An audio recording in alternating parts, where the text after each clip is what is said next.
नमस्कार साथियों। डॉक्टर मोहम्मद मोइज़ू के राष्ट्रपति बनने के बाद मालदीव के रुख में भारत के प्रति बड़ा बदलाव आया है। यह परंपरा रही है कि मालदीव में जब भी कोई राष्ट्रपति पद की शपथ लेता है तो वह अपनी पहली विदेश यात्रा भारत की करता है, लेकिन इस बार ऐसा नहीं हुआ। मोइज़ू ने इस परंपरा को तोड़ने का काम किया है।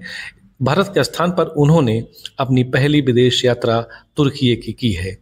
उनके इस कदम से यह स्पष्ट हो गया है कि भारत और मालदीव के बीच रिश्तों में वह घनिष्ठता नहीं रहेगी जो पिछले राष्ट्रपति इब्राहिम सोलिह के शासनकाल में थी।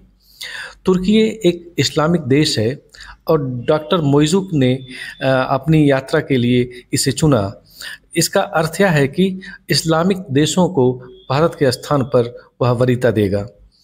वह मुस्लिम देशों के साथ मालदीव के रिश्तों को मजबूती देने का काम करेंगे। बताया जा रहा है कि उनकी सरकार में इस्लामिक लॉबी इस समय काफ़ी मजबूत है। वह चाहती है कि मालदीव इस्लामिक देशों के साथ अपनी निकटता को बढ़ाए। यदि मोइज़ू ने चीन की यात्रा की होती तो यह बिल्कुल स्पष्ट हो जाता कि वह चीन की गोद में डायरेक्टली बैठ चुके हैं, लेकिन उन्होंने बड़ी चालाकी से भारत को इस बार बाईपास किया है। सत्ता में आने के बाद मोइज़ू ने कहा था कि उनका देश जियोपॉलिटिक्स के द्वंद्व में नहीं उलझना चाहता है। इसके लिए मालदीव बहुत छोटा देश है। मालदीव भारत और चीन सहित सभी देशों के साथ मिलकर चलना चाहता है। बाहरी तौर से लग रहा है कि मोइज़ू भारत और चीन से दूरी बनाकर रखेंगे। देखा जाए तो लंबे समय तक ऐसा संभव नहीं दिखता।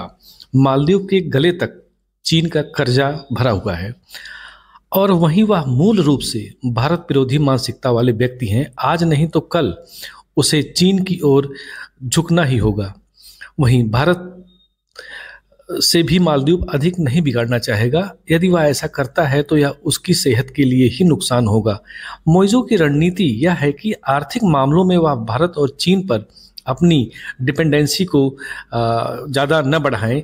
इसके स्थान पर उन्होंने सऊदी अरब, यूएई और तुर्की से अपनी निकटता बढ़ाना चाहते हैं, जिससे वहाँ से उनको वह आर्थिक मदद मिले जो अब तक उनको चाइना और भारत की ओर से मिलती थी।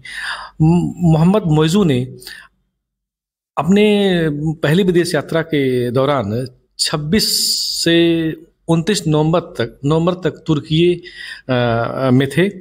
30 नवंबर को वह कॉन्फ्रेंस ऑफ पार्टीज COP की 88वीं बैठक में भाग लेने को यूएई जाएंगे। यहाँ पर बताया जा रहा है कि भारत के प्राइम मिनिस्टर नरेंद्र मोदी भी होंगे और वहाँ पर मोइज़ू से वह मुलाकात भी कर सकते हैं। फिलहाल अभी इसके बारे में कुछ पक्का नहीं कहा गया है। मोइज़ू राष्ट्रपति पद की शपथ लेने से पहले भी UAE की यात्रा कर चुके हैं। उन्हें वहां आश्वासन मिला था कि आबू धाबी फंड के माध्यम से मालदीव को माले एयरपोर्ट प्रोजेक्ट में लगाने के लिए $8 करोड़ की राशि दी जाएगी। जानकारों का कहना है कि राष्ट्रपति बनने के बाद मोइज़ू अपनी पहली विदेश यात्रा सऊदी अरब की करना चाहते थे, मगर किसी तकनीकी कारणों से यह बात नहीं बन पाई। मोइज़ू के शपथ ग्रहण समारोह में पहुंचे तुर्की के राष्ट्रपति रेसेप ताय्यप एर्दोगन ने उन्हें अपने देश की यात्रा के लिए इनवाइट किया था। इसके बाद जब सऊदी अरब की यात्रा की बात नहीं बनी तो वह तुर्की चले गए। ऐसा लग रहा है कि मोइज़ू मालदीव को भारत से दूर ले जाएंगे।